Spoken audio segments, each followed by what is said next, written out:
Thank you for giving me this opportunity to speak. Um, I'm an older man, and frankly, I don't have a prepared speech. I'm going to speak on how I feel, and that is that this bill is wrong.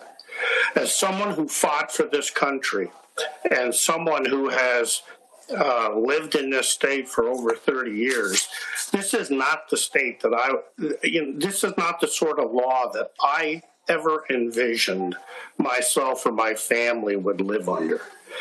This is insanity. I have to buy a license. I have to go through a licensing process, and I have to be trained.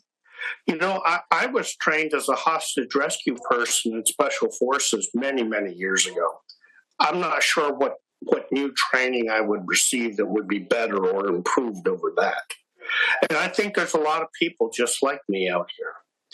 So thank you for letting me speak, and I appreciate the time.